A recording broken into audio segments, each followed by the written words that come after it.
Assalamualaikum and good morning everyone. My name is Adam Ikwan and today I want to present about beliefs and traditional attire of Syrians. When we talk about Syria, most people think of headlines but not heart. But if you really want to understand Syria, start with its beliefs. In Syrian culture, family is everything. It's common for 3 generations to live under one roof.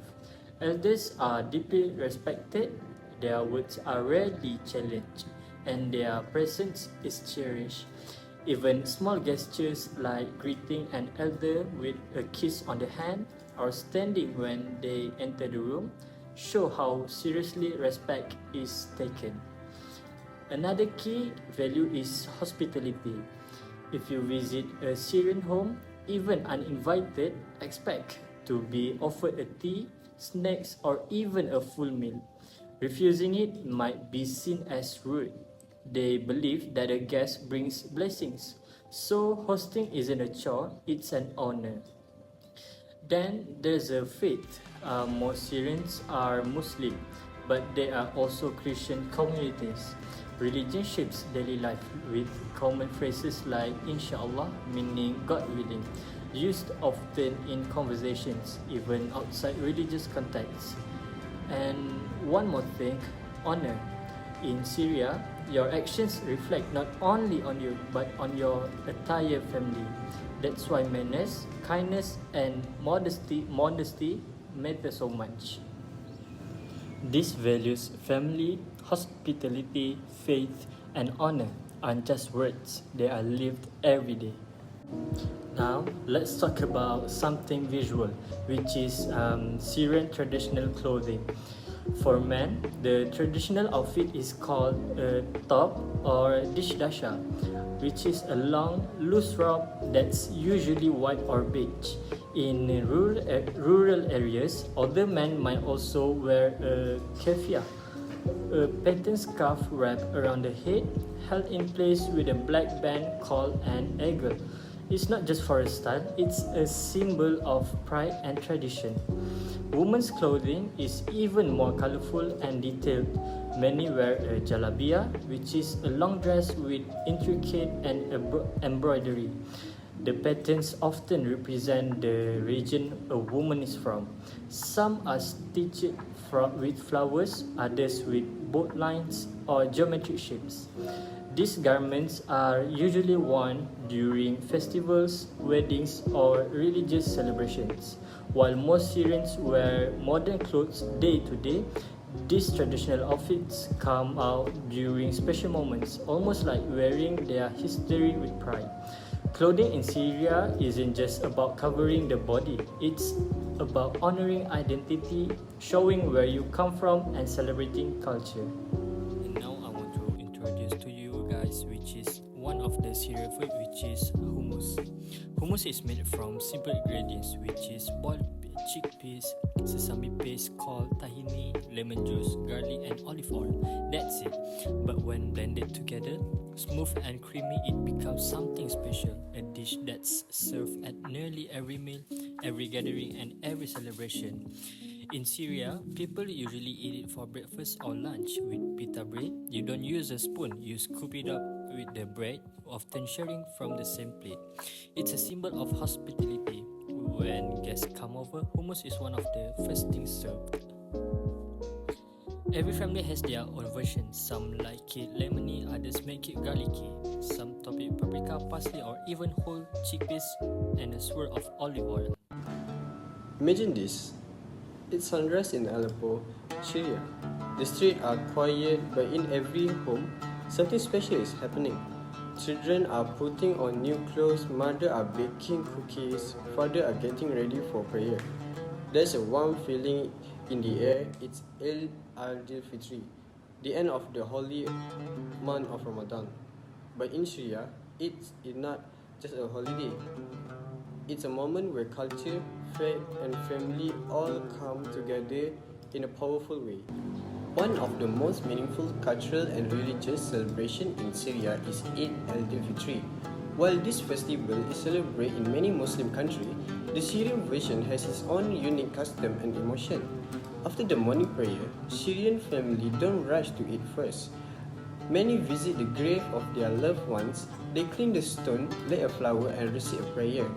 This is deeply touching tradition that connects life with remembrance. Then the real joy begins. Homes are filled with the smell of marmul, soft cookies filled with dates or pistachio. These are baked in large trays and shared with neighbors and guests. Hospitality is everything. Even strangers are invited in for sweet and tea. Children receive hidayah or morning gift, and the entire community celebrates as one big family. The sound of laughter, clinking teacup, and Quran recited blend together, filling the day with both peace and happiness. What makes Syrian Eid special? It is mixed a scared tradition and human connection, a balance that deeply woven into their culture. Let's reflect. How is Syrian culture similar or different from our in Malaysia? Let's use house-state culture dimension. First, collectivism. Both Syria and Malaysia are collectivist cultures. Family is the heart of life. Decisions are made with others in mind, and during festival, it's always about togetherness. Power distance is also high in both countries. We show great respect to elders, religious figures, and community leaders. Obedience is part of family and social values. Uncertainty, avoidance is stronger in Syria. Syrians rely heavily on tradition, especially religious custom. To create a sense of safety, Malaysia do too, especially among the Malay Muslim population, but perhaps with a more relaxed approach in daily life. Lastly, both cultures lean toward femininity, meaning they value relationship, modesty, and helping one another, especially visible during festival. According to Edward Hall, Syria is high context culture just like Malaysia.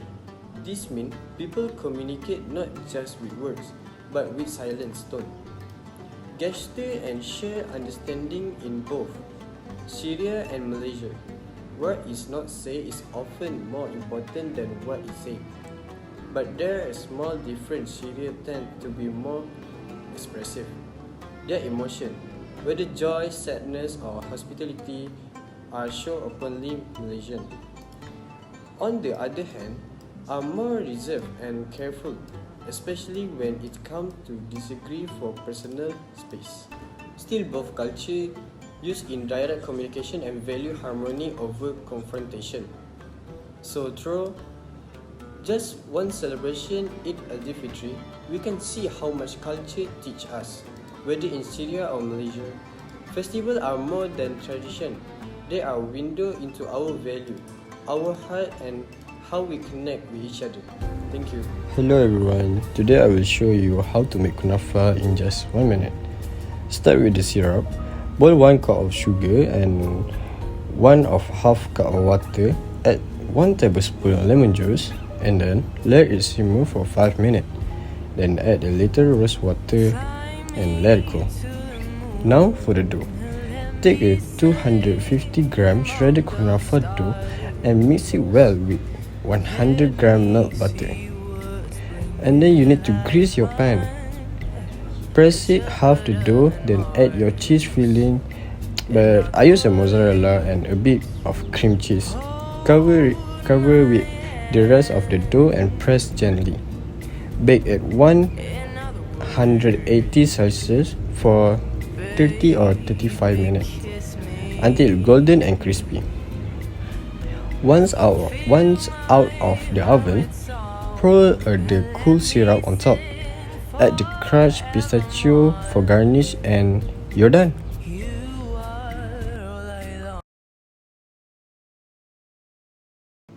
Hi everyone, my name is Wafik, and in this part of the presentation, I'd like to talk about cross-cultural communication challenges, specifically when engaging with people from Syrian culture.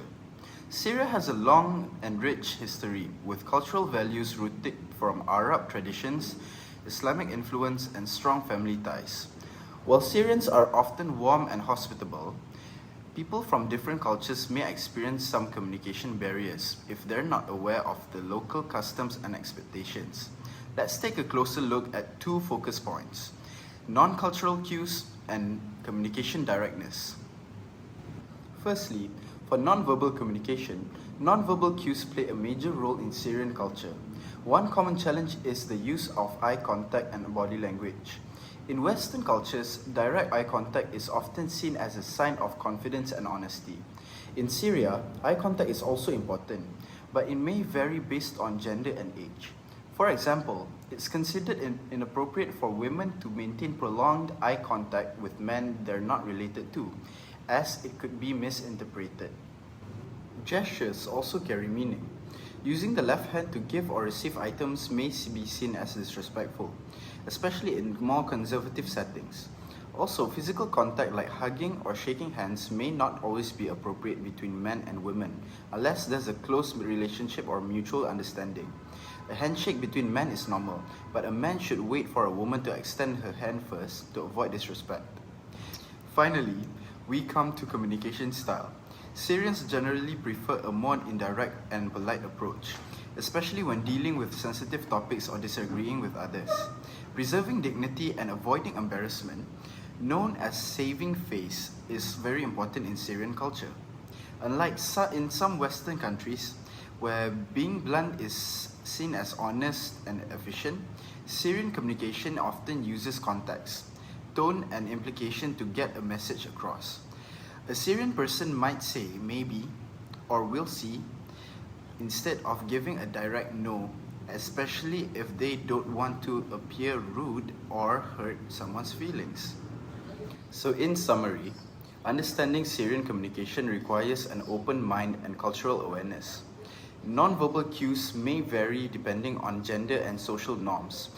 Time is viewed more flexibly than in many Western cultures, and communication is often indirect to preserve respect. Another dish that we'll be showcasing today is the shawarma, which is one of my personal favorites too. What you're watching right now is exactly how authentic shawarma is made. Thin slices of marinated beef and chicken, slow roasted on a rotating spit. The outer layers get crispy, juicy, and full of flavor. Shawarma isn't just tasty, it has history. It actually originated during the Ottoman Empire, in what is now modern-day Turkey, where it was called doner kebab. From there, it spread across the Arab world, especially in Syria, Lebanon, and Palestine, where it became a beloved street food. And the best part, Malaysians love it too. You'll find shawarma stalls everywhere now, from night markets to food trucks. It's become a favorite here, enabling big stores opening such as the famous Damascus restaurant, which is also named after a place in Syria. In this journey through Syrian culture, we've learned that family, faith, and hospitality are core values that shape how people live and connect. We explored hummus, a simple dish with deep cultural meaning, always shared, never eaten alone. We experienced the joy of Eid al-Fitr, a celebration of unity, prayer, and generosity. We admired traditional clothing like the jalabiyah and kaifiyah, each piece telling a story of identity and heritage. And while cross-cultural communication can bring challenges, understanding those differences helps build respect and connection. In the end, Syrian culture teaches us that even across borders, values like love, honor, and tradition are truly universal. Shukran and ma'asalama.